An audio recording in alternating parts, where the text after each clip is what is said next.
Muy buenas tardes, bienvenidos de nuevo a Negocios Televisión. Llega un día más el momento de repasar las noticias principales de lo que llevamos de día, una actualidad que pasa un día más por Rusia y sobre todo por su presidente, por Vladimir Putin. Lleva prácticamente toda la tarde hablando en un foro de Sochi y ojo porque está dejando declaraciones muy importantes. Por ejemplo, está advirtiendo de que no le importa que Ucrania entre en la Unión Europea, pero rechazan frontalmente su entrada en la OTAN. También está dando pistas sobre el progreso que tiene en cuanto a misiles de largo alcance, los misiles Armat, que ya está advirtiendo va a empezar a producirlos en serie en los próximos meses. Pendientes también de la cumbre de Granada que está teniendo lugar en España en el día de hoy, también se desarrollará en el día de mañana con Volodymyr Zelensky, que ya está aquí en España por primera vez desde que comenzase este conflicto en febrero del año pasado, y también dejando declaraciones importantes y advirtiendo sobre que Rusia se está rearmando y que ojo porque el invierno va a ser complicado. También empiezan a abrirse ciertas grietas en Europa, países que están dejando un poco de lado la ayuda ucraniana, y también en Estados Unidos está cayendo el apoyo al país ucraniano. Noticias importantes, interesantes, que vamos a contar y que vamos a explicarles durante los próximos minutos. Empezamos poniendo el foco en la noticia que les comentábamos. Empezamos poniendo el foco en Rusia, en su presidente, en Vladimir Putin, que dice que siempre se ha opuesto a la adhesión de Ucrania a la OTAN porque representa una amenaza para la seguridad de Moscú, pero eso sí, quizás la clave está aquí, la sorpresa, ha dicho que no tendría ninguna objeción a que Kiev se una a la Unión Europea. Hay que recordar que Ucrania solicitó unirse a la Unión Europea después del comienzo de este conflicto con Rusia en febrero del año pasado y además ya ha recibido el estatus de candidato formal de la Unión Europea, pero el proceso para cumplir con sus requisitos del ingreso probablemente tarde varios años. Todo el mundo pensaba que Rusia se opondría a esta situación, pero el propio presidente, el propio Vladimir Putin, ha dado una sorpresa y ha dicho que no le importa que Ucrania entre en la Unión Europea. Otra de las palabras, otra de las declaraciones más destacadas del día de hoy, de la rueda de prensa, de la comparecencia del presidente ruso Vladimir Putin, tiene que ver con los misiles. Le han preguntado sobre si en algún momento se plantearía cambiar la doctrina nuclear de Rusia, en una pregunta bastante incómoda que le han hecho en esta conferencia, pero Vladimir Putin lo tiene muy claro, ha dejado claro que nada va a cambiar y que además si a algún país se le pasa por la cabeza intimidar o atacar a Rusia tendría desde luego unas consecuencias fatales. También ha hablado sobre la producción de misiles, por ejemplo, estos misiles de largo alcance que ya está desarrollando, que ya ha dicho que han probado de una manera exitosa. También ha hablado de Estados Unidos, que firmó un acuerdo que luego no revocó. Rusia sí, Rusia tanto hizo esta firma como luego confirmó este acuerdo, lo ratificó, pero el propio Vladimir Putin lo ha dejado muy claro. Rusia está avanzando en materia nuclear, ya tiene preparados estos misiles Armat y ojo porque además ha dejado claro que pueden empezar a fabricarlos en serie en los próximos meses después de que las pruebas que han llevado a cabo están siendo muy exitosas. Seguimos hablando de Putin y en este caso de los servicios secretos de Rusia que han visto están investigando un complot dentro de sus propias filas para asesinar al presidente ruso. Los servicios secretos rusos se han enterado de un complot dentro de sus propias filas para eliminar a Vladimir Putin. Esto es lo que se puede ver en un canal de Telegram con estrechos vínculos con la fuerza de seguridad del país. Un canal en el que se informa de que este complot de asesinato salió a la luz durante una reunión en un club de karaoke Honey en Chillov, cerca de Moscú. Se dice que es un club conocido de refugio de agentes rusos. De hecho, el canal cita a un informante identificado como el empresario de la construcción Mikhail Yurchenko, de 37 años, diciendo que es un agente del club que se había jactado de haber recibido la tarea de eliminar a Vladimir Putin. Yurchenko además afirmó que él y el agente tuvieron una larga conversación sincera sobre la guerra de Ucrania y el futuro de Rusia y que el agente le mostró su tarjeta de identificación de servicio. Atormentado por todo lo que le contaron, el propio Yurchenko se dice que lo denunció a la policía y ahora las autoridades están empezando a investigar todas estas informaciones. Seguimos hablando de funcionarios, en este caso un funcionario que está en la región de Zaporilla que también ha dejado unas declaraciones desde luego muy importantes y es que afirma que deberían intentar tomar territorio que anteriormente formaba parte del Imperio Ruso mediante el poder de las armas. Hay que recordar que en septiembre de 2022 Zaporilla era una de las 4 regiones ucranianas que Vladimir Putin afirmó haber anexado. Las otras eran Jersón, Luhansk y Donetsk, aunque Moscú no controla completamente ninguna de ellas, pero el principal funcionario instalado por el Kremlin en el Oblast, Yevgeny Balitsky, ha dicho que Rusia también debería tener sus ojos puestos en los estados bálticos, así como en Polonia y en Finlandia. Precisamente los 5 países que según este funcionario Rusia debería tener en el foco son países de la OTAN en estos momentos. Seguimos con más noticias y en este caso vamos a hablar del aumento del presupuesto de defensa que está barajando Rusia de cara al año que viene, un aumento significativo de su presupuesto y esto es lo que se desliza de un comunicado que ha llevado a cabo el ministro de Finanzas, Antón Silvanov. Este ministro ha revelado además los planes financieros en el servicio de mensajería de Telegram. Además, ha afirmado que los recursos asignados para 2024 van a cubrir completamente las tareas de la defensa militar, incluidos el equipamiento, la logística y la seguridad social del personal militar. El gasto total en defensa nacional sería de unos 10.800 millones de rublos, lo que vienen a ser unos 108.000 millones de dólares, una cifra que además supera el presupuesto del año pasado. El ministro de Finanzas también ha afirmado que el aumento es necesario porque necesitamos este dinero para resolver la tarea más importante, aunque es cierto que no ha especificado cuál sería esta tarea, así que parece evidente que no hay duda de que para Rusia se trataría de lograr el éxito en la guerra con Ucrania, que ya está durando más de lo previsto. Además, el presupuesto cubriría varios aspectos del ejército, incluidos el equipo, la logística y el bienestar del personal militar. De Rusia pasamos a Ucrania. Vamos a hablar del presidente ucraniano, de Volodymyr Zelensky, que ha alertado en sus primeras declaraciones que han tenido lugar en el día de hoy en Granada de que Rusia va a intensificar los ataques durante el invierno. Además, también ha remarcado la necesidad de contar con un escudo de defensa para entonces. Dice que en invierno van a sufrir muchos ataques por parte de distintos tipos de misiles rusos, incluidos drones. Esto es lo que ha alertado precisamente antes de entrar en esta cumbre de Granada presidida por Pedro Sánchez. Además, ante las preguntas de los periodistas, el mandatario ucraniano ha insistido en que confía que el presidente Joe Biden les apoya al 100% pese al bloqueo que actualmente atraviesa en Washington. La aprobación de nuevos fondos para Ucrania. Dice que entiende que es un periodo bastante complicado en materia electoral en Estados Unidos, pero que hay distintas voces y que también iban a hablar de eso en el día de hoy, remarcando que tiene el apoyo de ambos bandos, de ambas partes del Congreso. Precisamente hablamos de Estados Unidos, una noticia sorprendente que les hemos contado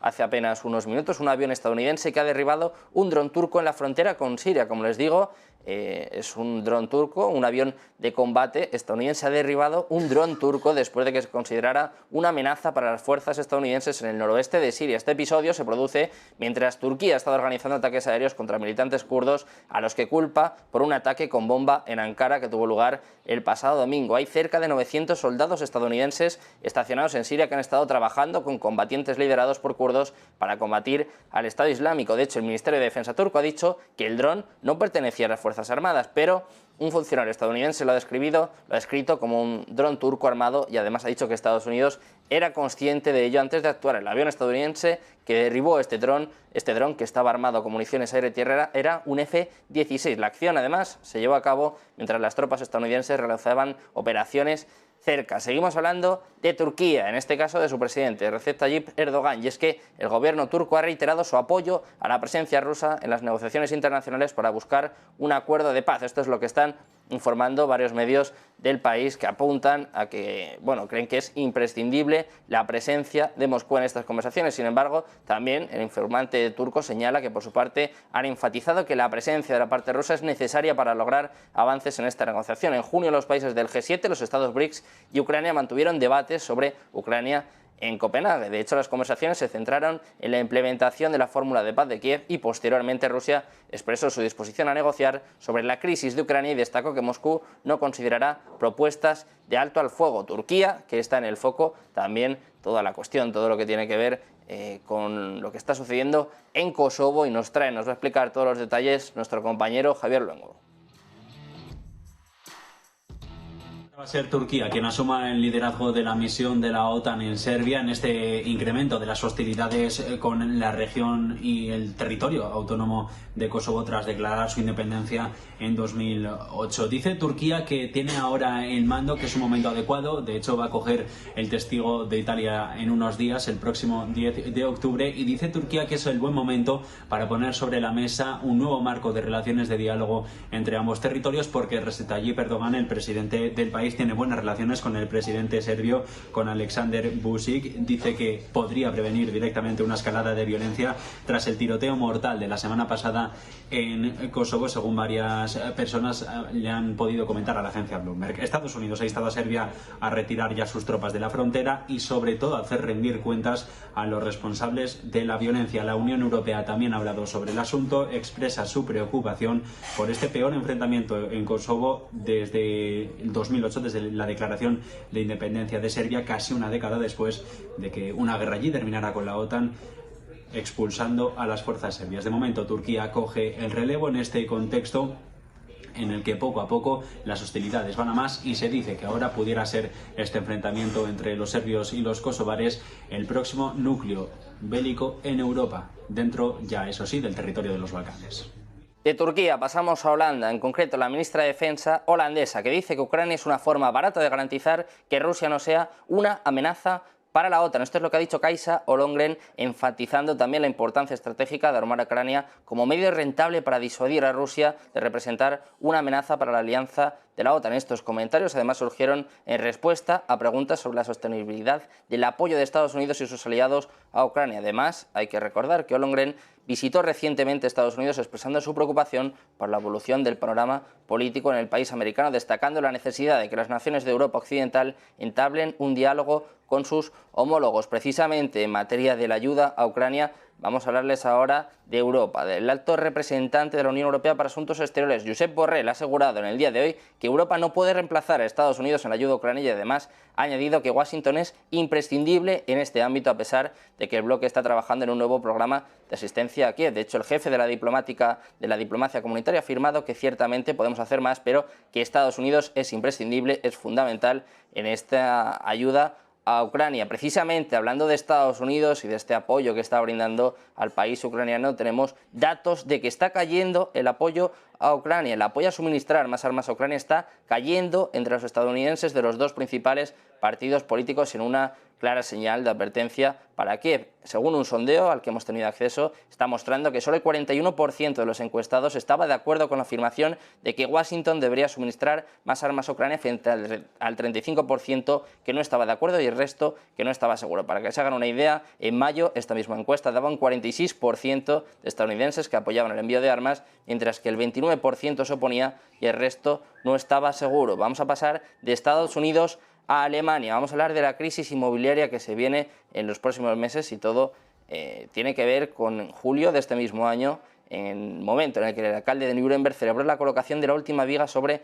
el remodelado edificio de Quell, un edificio renovado con oficinas, tiendas y viviendas y una inauguración que estaba prevista para el próximo año. Sin embargo, en las últimas semanas, el promotor del sitio, Guest Group, que tiene 4.000 millones de euros en proyectos de construcción, se ha declarado en quiebra. No solo este proyecto, también sus empresas vinculadas al desarrollo y, por supuesto, la fecha de apertura ahora está en duda. Es otro golpe más para un mercado inmobiliario que se tambalea por el fin de la era del dinero barato, pero que también muestra quiénes son los más vulnerables a estas sacudidas. Si bien los temores de los inversores durante esta crisis se han centrado en los propietarios, los problemas de Gertz y los de su calaña muestran que los promotores son los que están en un peligro inminente. No solo es Gertz, también es Euroboden de Múnich, que cuenta entre sus colaboradores con algunos arquitectos muy reconocidos que se encuentran ya en un procedimiento preliminar de insolvencia. También Project Immobilien Group se ha declarado en quiebra en agosto junto con muchas de sus empresas de proyecto y parte de los trabajos que se han licitado para nuevos contratistas. Por supuesto, las empresas no dan ningún tipo de explicación, pero vemos que el efecto contagio de lo que está sucediendo en China, sobre todo en todo lo que tiene que ver con su sector inmobiliario, empieza a llegar a Europa y empieza a preocupar en Alemania. Y terminamos con una noticia de desdolarización. Vamos a hablar de Irak, que va a prohibir los retiros de efectivo y las transacciones en dólares a partir del 1 de enero de 2024. Es el último esfuerzo para frenar el uso indebido de sus reservas de divisas en delitos financieros y la evasión de las sanciones a Estados Unidos a Irán, una de las principales centrales iraquíes. La medida tiene como objetivo acabar con el uso ilícito de aproximadamente el 50% de los 10.000 millones de dólares que Irak importa en efectivo de la Reserva Federal de Nueva York cada año. También es parte de un impulso más amplio para desdolarizar una economía que ha visto como la población, que prefería el dólar a los billetes locales, está cansada de guerras y sobre todo de crisis recurrentes después de la invasión de Estados Unidos desde 2003. Muchas noticias importantes, Rusia en el foco, su presidente Vladimir Putin anunciando que no le importa que Ucrania entre en la Unión Europea y dando pistas sobre cómo siguen desarrollando los misiles. Muchas noticias que vamos a seguir contando, vamos a seguir analizando aquí en Negocios Televisión.